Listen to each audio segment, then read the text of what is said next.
यदि आप माया के वशीभूत हैं तो आपको स्त्री पुरुष जड़ चैतन्य ये जगत दिखाई देगा, और यदि भक्ति के वशीभूत है तो आपके हृदय में सद्गुरु शब्द के प्रभाव से इष्ट का चिंतन, इष्ट दिखाई देंगे। माया जीवे बस करे, अगर स्त्री पुरुष जड़ चैतन्य दिखाई देता है तो अभी माया का प्रभाव है, भक्ति का भी रंग नहीं चढ़ा। माया जीवे बस करे, भक्ति करे बस ईश, भेद बतावे भागवत गावे सप्तातीश। गावे सप्तातीश सुने समुझे नहीं प्राणी, झगड़ करे मत बाद बाद ही आयु बिहानी। सुत बित बनिता सदन कियो निश्चय निज काया, त्यों क्यों पावे पार परे भगवत की माया।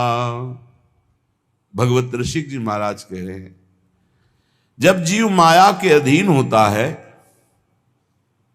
तो उसको स्त्री प्राण प्रिय, पुत्र प्राण प्रिय, शरीर प्राण प्रिय, मकान प्राण प्रिय, रुपया प्राण प्रिय, ऐसे माया के वशीभूत हुए जीवों को साक्षात सामने भगवत स्वरूप विराजमान पर भी वहां दृष्टि नहीं पड़ती, केवल शरीर पर दृष्टि रहती है, शरीर आसक्त रहता है, बाह्य दृष्टि रहती, इसलिए वो प्रभु को नहीं देख पाता है।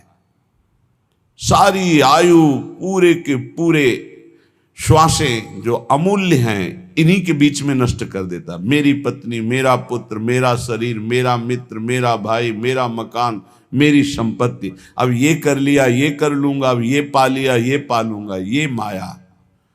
भक्ति करे बस ईश, जब भक्ति का रंग जागृत होगा तो भगवान अधीन हो जाएंगे, उसके अंदर समस्त भागवत गुण आ जाएंगे जो श्रीमद् भागवत में वर्णन किए गए हैं। श्रीमद् भागवत में जो धर्म का स्वरूप 37 लक्षण बताए गए हैं वो उसमें जागृत हो जाते हैं। ये नए नए झगड़े करके, नए नए वाद विवाद करके भक्ति संबंध में भी जो एक दूसरे से द्वेष करते रहते हैं, घृणा करते रहते हैं, ये बेचारे हैं, जानते नहीं हैं एक ही परमात्मा स्वरूप है। जब भक्ति का रंग आता है तो जड़ चेतन जग जीव जत सकल राम मैं जानी, बंदों सबके पद कमल सदा जोरि जुग पानी। इसीलिए बड़े कृपा पात्र हैं जो सुलझा हुआ सत्संग प्राप्त हो जाए, नहीं तो भक्ति भी उलझा देती। अगर शुद्ध भक्ति का बोध नहीं है तो उन वचनों में ऐसी मायाकृत आसक्ति होती कि सामने वाला उलझ जाता है, वो समझ नहीं पाता कि सत्य का मार्ग क्या है। जब सत्य का मार्ग नहीं समझ पाता है तो अपराध बन जाते हैं, अपराध बन जाते हैं तो माया वैसे ही फिर अपना प्रभाव दिखाती रही, कुछ लाभ नहीं मिलता। जीव के हृदय में जब भक्ति का रंग चढ़ेगा तो वासना फीकी लगेगी, संसार में सब कोई अपना प्रभु ऐसा भाव आने लगेगा, तो जानना हमारी शुद्ध भक्ति आ रही। फिर वैष्णव जन को देखने से तो ज्यादा हमारा भाव बढ़ना चाहिए। सातों सब मुहिमे जग देखा, पर मोते अधिक संत कर लेखा। पर बड़ा विचित्र है, हम देखते हैं कि मन की वृत्ति को ऐसा फांस दिया जाता है कि वो कमजोर उपासक जिसको शुद्ध ज्ञान नहीं है वो शुद्ध भक्ति की तरफ बढ़ ही नहीं पाता, वैर विरोध कर लेता है। और गुरु सोई जो साधु सेवावे, साधु सोई जो विषय छोड़ावे, तस्मात् शास्त्रम प्रमाणम थे। गुरु कौन? जो साफ संतों में भगवत बुद्धि कर दे। संत कौन? जो संसार के विषय राग को मिटाकर भगवान का अनुराग प्रकट कर दे। ये माया में फंसे हुए जीव ऐसे माया के लड्डू खा रहे हैं कि पूछो मत, और पेट कभी भरेगा नहीं क्योंकि माया के लड्डू हैं। खावे नहीं पछताए सो, भूत के लड्डू कैसे? खावे नहीं पछताए सो, और खावे सो पछताए, ये जग लाडू भूत के दुहु भांति दुख पाए। जब वैराग्य मार्ग में चला जाता है ना, और जब कोई अपने परिवार के सहित उतरता है ना, वो कई दिन भिक्षा नहीं मिली, ठोकरे खाया हुआ, प्रकृति का कष्ट सहता हुआ जब उधर देखता है कि हंसते खेलते हुए बात करते, तो उनको लगता है क्या जिंदगी सुखमयी है, भूत के लड्डू। और वो इतनी समस्याओं में अंतर से जल रहे हैं, इतनी वासनाएं उनकी बढ़ी हुई हैं, वो भी पछता रहे हैं। कितने ऐसे सत्संगी कहते अगर पहले सत्संग मिल गया होता ना, हम संसार में ही नहीं फंसते, निकल जाते। जो संसार से निकाले जा रहे हैं वो उधर देख रहे हैं, छुप के देख रहे हैं, भूत के लड्डू। बहुत विचित्र। विवेक का प्रयोग असत वासनाओं को रोकने के लिए, ना कि बढ़ाने के लिए है। उसे विवेक कहते हैं। बुद्धिमान बहुत लोग हैं, लेकिन अपने को नष्ट कर रहे हैं बुद्धिमान बन करके। खावे नहीं पछताए सो, खावे सो पछताए, यह जग लाडू भूत के दुहु भांति दुखदाय। दुहु भांति दुखदाई, खाज ज्यो नखन खुजावत। भोग सुख कितना है? बोले जैसे नई दाद हुई हो। प्रहलाद जी ने भी वर्णन किया है भगवान नरसिंह जी की स्तुति में। ये भोग सुख, काम सुख कितना सुख देता है? बोले जैसे नई दाद हुई हो, नए दाने दाद, और फिर खुजलाओ, फिर इसके बाद जो फबदता है, फिर जो जलन होती है। दुहु भांति दुखदाई, खाज ज्यो नखन खुजावत। ये रोग भोगते होए शिष्ण रस नाहित धावत। श्री भगवत उरधारी, भक्त करे मन को दाबे। गुरु आज्ञा अनुकूल रहे तो न वेदन पावे। बहुत दिव्य महापुरुष भगवत रसिक जी। भगवत रसिक जी कहते हैं भोग क्या है? बोले भूत के लड्डू। जो खा रहे हैं वो पछता रहे, जो नहीं खा रहे वो पछता रहे। ये जो भोग रहे हैं उनके हृदय से पूछो, रात दिन उसी के चिंतन में जल रहे हैं, श्वासें नष्ट कर रहे हैं, आज तक तृप्ति नहीं, अब ये भोग लूं, इसको भोग लूं, उसको। भगवान बचावे ऐसा नाशवान खेल, ऐसा घृणित खेल, ऐसा धिक्कार युक्त खेल की दिव्य परमानंद से विमुख कर देता है। जीव को सोच ही नहीं रह जाती कि मुझे भगवत प्राप्ति करनी है। अंत में कोई सत्य वस्तु तो हाथ नहीं लगी तो पछताना ही रहता है। जो नहीं भोगता है वो जब भोगी पुरुषों को देखता है तो लगता है बड़ा सुख है इनके। भगवान आजकल तो और ही कृपा किए हुए हैं, बहुत ही कृपा किए हुए हैं। पहले तो मर्यादा से उठना बैठना चलना होता था, अब तो चलना भी ऐसे हो रहा है कि वस्त्र आदि का धारण करने का जो पूर्व पद्धति, उन पद्धतियों का त्याग, चलने की मर्यादा का त्याग, व्यवहार बड़ा ही अपवित्र और अशुद्ध, और जेब में मोबाइल तो वो अशुद्ध दर्शन, अशुद्ध श्रवण, मनमानी चित्तवृत्ति भाग रही संसार की तरफ। ये जो त्याग के मार्ग में चल रहे हैं और ये जो भोगों का आकर्षण बहुत बड़ा भारी ये माया का दुख है, वो समझ नहीं पाता, बस वही चिंतन बना रहता है। और जो भोग रहे हैं वो और भोगों की लालसा में जल रहे हैं। बोले ये माया के भूत के लड्डू दोनों को दुख दे रहे हैं, जो नहीं भोग रहे हैं उनको भी और जो भोग रहे हैं उनको भी। ये जो नहीं भोग रहे हैं इनको कैसे बचना होगा? बोले ये तन से तो छोड़ रहे हैं, मन से ग्रहण कर रहे हैं, इसलिए इनको दोनों ही दुख होए। रसबल छूटे जो विषय तब ही तो सुख होए। राधा राधा राधा राधा नाम सुधा रसम, ये रसबल है। जब नाम जप करोगे तो घृणा हो जाएगी। कौन सा ऐसा स्थान है जो भगवान के नाम रूप लीला धाम से भी अधिक महत्वशाली है। अरे वमन हो जाए ऐसे घृणित अंग हैं, उल्टी हो जाए ऐसे घृणित अंग, बदबूदार अंग, मलमूत्र के भांड इस शरीर को प्रिय, इस शरीर को प्रिय, इसमें सुख। भगवान बुद्धि शुद्ध करें, कृपा करें। नहीं चाहे जितना प्रवचन कर लो, चाहे जितना प्रवचन सुन लो, अगर भजन नहीं है ना तो स्थिति वही होगी। जिनकी आप निंदा कर रहे हो उन्हीं में नाक रगड़ोगे। ये माया का ऐसा विशुद्ध जो जाल है, उससे निकलने के लिए जब तक पूर्ण भगवान की शरणागति नहीं होगी तब तक कोई उपाय नहीं है। नाटक से नहीं निकल सकते। दैवी हेषा गुणमयी मम माया दुरत्तया मामेव ये प्रपद्यन्ते माया में ताम तरंतिते। 50 वर्ष हो जाते हैं फिर भी वही नारकी भोगों की तृष्णा मिटाना कठिन हो जाता है। और जो भगवान की शरण का रास्ता पा गए, कम समय में इस माया पर विजय प्राप्त कर लेते हैं।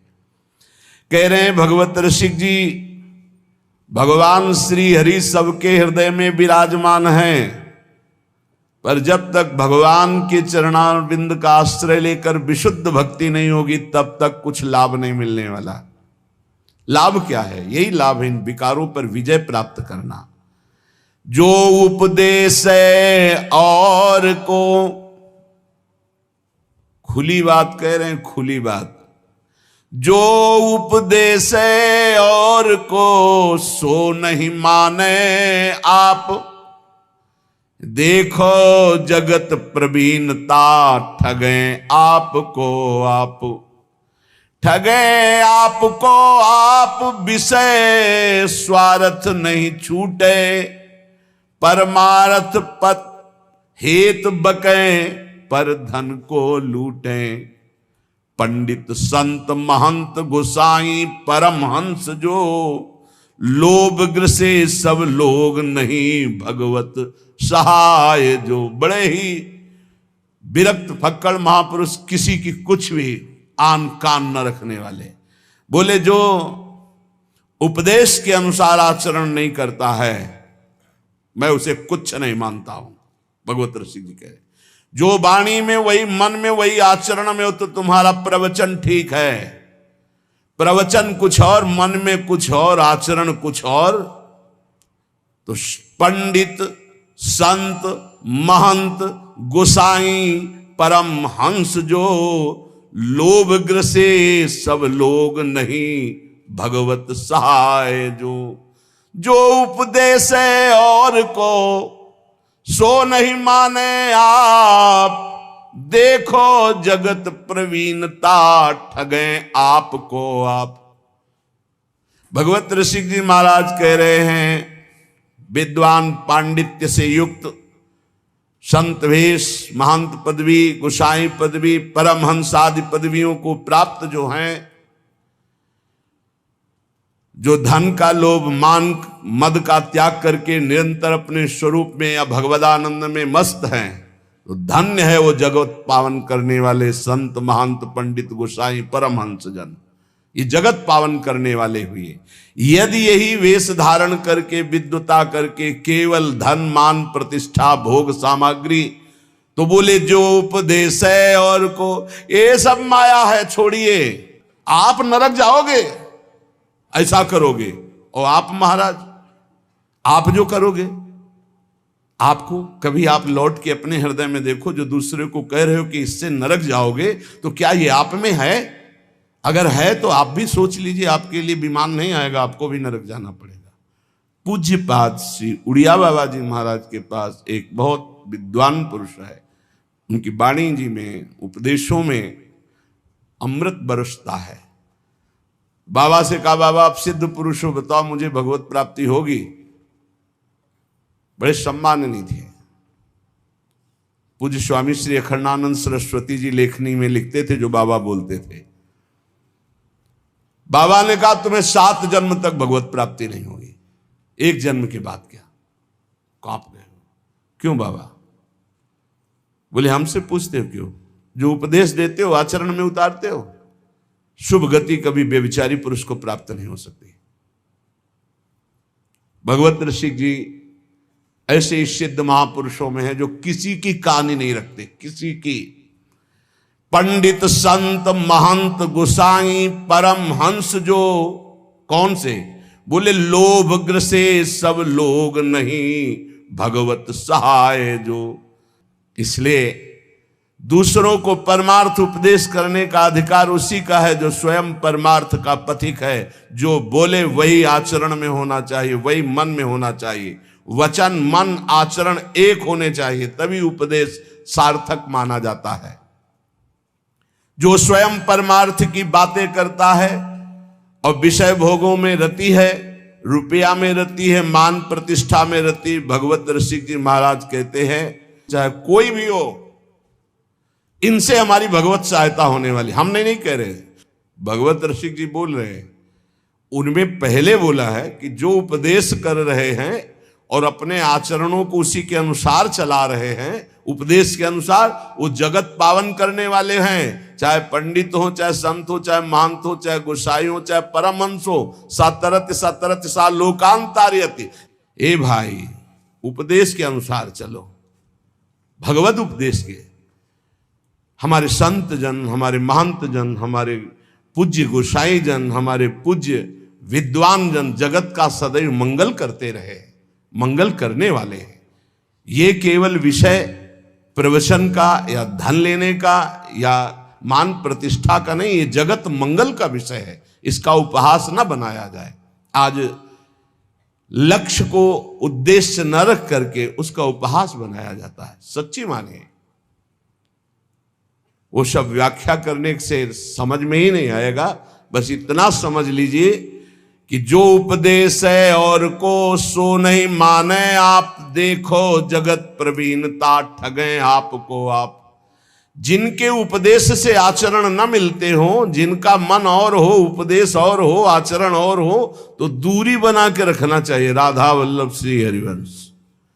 खूब भजन करो, संग करो, तो मनस्य कम वचस्य कम। जिनका मन वही, वचन वही, चरित्र वही, तो बात बनेगा, नहीं तो नहीं बनेगी। बोले ये दूसरों से धन ऐठना, मान प्रतिष्ठा, ये भगवत सहायता क्या कर सकते हैं कि हमारी को भगवत प्राप्ति करा दे? नहीं भाई, नहीं। सदाचार का पालन और मन को निरंतर भजन में लगाते हुए जो उपदेश उसके अनुसार स्वयं आचरण में, नहीं तो बहुत लज्जा का विषय होता है हम दूसरे को त्यागी बनाना चाहें और स्वयं भोगी। ऐसा असंभव हो ही नहीं सकता, ऐसा हो ही नहीं सकता। विद्या रूप महत्व कुल सबकी धज्जियां उड़ाए हैं महापुरुष हैं। जैसे ऊपर में वर्णन किया, अब नीचे कह रहे विद्या, आज उनका पूजन है इसीलिए उनकी वाणी वैसे प्रायः होती ही रहती है। विद्या रूप महत्व कुल धन जोबन अभिमान, षटकंटक देखे जहां रहे न भक्ति निदान। रहे न भक्ति निदान स्वांग सब नगर नारी के, विषयन हाथ बिकाए नहीं रिजवन भतारी के। जग बंचन के हेतु सबे गुण सीखे जिद्या, भगवत भक्ति बिहाय कहा कीनो पड़ी विद्या।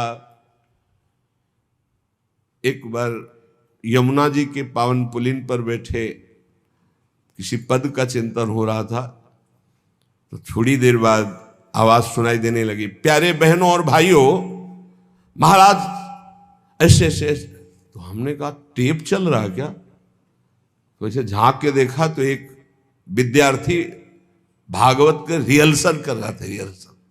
प्यारे बहनों और भाइयों, वहां कोई नहीं है, वो केवल सीख रहा है कि मुझे कैसे समाज में बोलना है। ये भगवत शास्त्र सीखने वाली चीजें नहीं।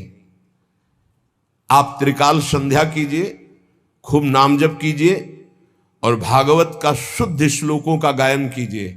अपने आप भगवान सुखदेव जी आपके हृदय में बैठ करके भागवत का रहस्य विस्तारित करने लगे। अगर हमारा लक्ष्य बना धन, हमारा लक्ष्य बना कि समाज जोड़ करके वासनाओं की पूर्ति, तो इन शास्त्रों का रहस्य हम नहीं जान पाएंगे, नहीं जान पाएंगे। सच्ची मानिए, अपने किसी शिष्य को भागवत की शिक्षा नहीं दी। भगवान व्यासदेव जी ने रचना करके तब तक गुप्त रखा कि इसका अधिकारी चाहिए। जब देखा कि हमें भी आसक्त नहीं है मेरा पुत्र, तो बोले यही है अधिकारी श्रीमद् भागवत का। जब स्वयं पुकार रहे हैं, पुत्रेति तन्मयतया तरवेभिनेदुस तम सर्वभूत हृदय मुनिमान तो उसमें हा पुत्र, लेकिन भगवान शुकदेव जी पीछे मुड़कर ने बड़ी प्रसन्नता हुई कि श्रीमद् भागवत का अधिकारी मेरा यही पुत्र है। पर वो अनासक्त है, मेरा ही रूप लौट के नहीं देखा, अपनी मां का रूप नहीं देखा, तो ये रूप लीला का गान क्या करेगा? ये तो स्वयं बोध संपन्न है। सुकोहम वृक्षों से निकलने लगा है तन्मयता में, तन्मयतया जीव ही तन्मयता, तो हर वृक्ष से निकलने सुकोहम, मैं सुखदेव हूं, मैं सुख। इतनी ऊंची स्थिति का ब्रह्मबोध संपन्न महात्मा काहे को भागवत याद करेगा?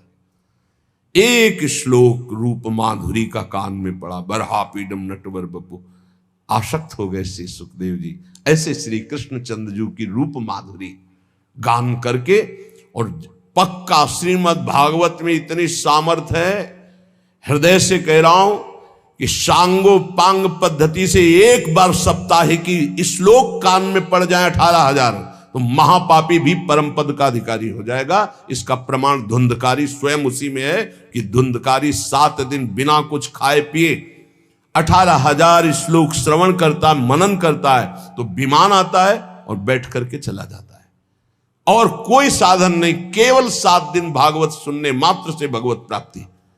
तो ये नहीं कि सब भागवत केवल धन के लिए ही करते हैं या मान प्रति, नहीं। भूरिदा जना भगवत यश गान करने वाले जगत बंदनी होते हैं, जो रामकृष्ण हरि की चर्चा करके जगत को निष्पात करते हैं। संत जन मुद मंगल में संत समाजू, जो जग जंगम तीर्थ राजू। ये चलते फिरते तीर्थ हैं, तीर्थराज प्रयाग हैं, तीर्थी कुर्वंत तीर्थान, ये जहां चरण रख दे वहां तीर्थ बन जाए। लेकिन ये उनके लिए है जो भगवत चिंतन में निरंतर डूबे हुए, एकमात्र जगत मंगल के लिए उनका वचन निकलता है, उनके चरण चलते हैं जगत मंगल के लिए। यहां जो निषेध किया जा रहा है उनको, जो नाटकबाजी के लिए भेष धारण करते हैं, पाखंड करते हैं, रुपया पैसा के लिए केवल दंभ करते हैं, उनके लिए उनकी खिंचाई कर रहे हैं भगवत ऋषि की। कोई भी हो, जो महापुरुष संत जन होते हैं उनको किसी की परवाह नहीं होती। सत्य का वर्णन और सत्य का श्रवण वही कर सकता है जो सत्य में चल सकता है, अन्यथा नहीं। कह रहे हैं विद्या का, रूप का, बड़प्पन का, कुल का, धन का, यौवन का अभिमान जिसके अंदर है, ये बड़े बड़े कांटे हैं। बड़ी सुकोमल भक्ति महारानी उसके हृदय में कदम नहीं रखती। एक भी कोई अहंकार हो तो भक्ति नहीं रखती, फिर 6 अहंकार हो तो भक्ति कहां से जागृत हो जाएगी? विद्या का, मैं विद्वान हूं, भक्ति नहीं आएगी। मैं बड़ा रूपवान हूं, भक्ति नहीं आएगी। बड़ा धनवान, यौवन, बड़ा जवान, बलवान, सटकंटक देखे जहां रहे न भक्ति निदान, भक्ति महारानी वहां आ ही नहीं सकती। विद्या आदि पर अहंकार करने वाले व्यक्ति का सारा खेल केवल नट का खेल होता है। जैसे नट प्रदर्शन करके लोगों को रिझाता है, ऐसे ही जैसे नगर नारी कहते हैं वैश्या को, जैसे वैश्या पूरा श्रृंगार करती है सब, तो अपने पति को रिझाने के नहीं, लोगों को फंसाने के लिए, ऐसे ही विषयी मनुष्यों को रिझाकर उनके हाथ से धन आदि, लाभ आदि की आकांक्षा रखने वाले ये भरतार श्री हरि को रिझाने के लिए नहीं करते, ये विषयी पुरुषों को रिझाने के लिए। भगवत रसिक जी कहते हैं ऐसों को कभी श्री हरि की भक्ति प्राप्त नहीं हो सकती। इन सब का अहंकार त्याग करके जो भगवान की शरण में होकर के जगत मंगल के लिए नाम गुण लीला रूप का गायन करता है, वो महान विशुद्ध भक्त होता है। सदगुरु शब्द सुस्वाति जल, सीप शिष्य ही होए, सकुच मीन टक्कर लगे तब वह मुक्ता होए। बोले सच्चे सदगुरु का शब्द जो है वो मंत्र के समान काम करता है। एक भी शब्द कान में पड़ गया तो परिवर्तन होगा ही होगा। जैसे स्वाति का वर्षा का बूंद चातक पीता है ना तो जीवन बन जाता है, और जब सीप में पड़ता है ना तो वही बूंद मोती बन जाता है, और जब केला में पड़ता है ना तो वही कपूर बन जाता है, और जब सांप के मुख में पड़ता है तो भयंकर विष बन जाता है, वही उसकी विष की वृद्धि करता है। सदगुरु के शब्द तो एक ही हैं पर अधिकारानुसार अलग अलग। अब जब ऐसे लोगों के कान में शब्द पड़ेंगे तो विष की तरह लगेंगे। अपने को बहुत बड़ा समझता है, दूसरों को ऐसे ऐसे। और अगर दैन्य भाव से तो जो कुछ कमियां सब निकाल करके हम अपने को भगवत मार्ग का सच्चा पथिक बनाएं, इसलिए इन संतों का उपदेश है।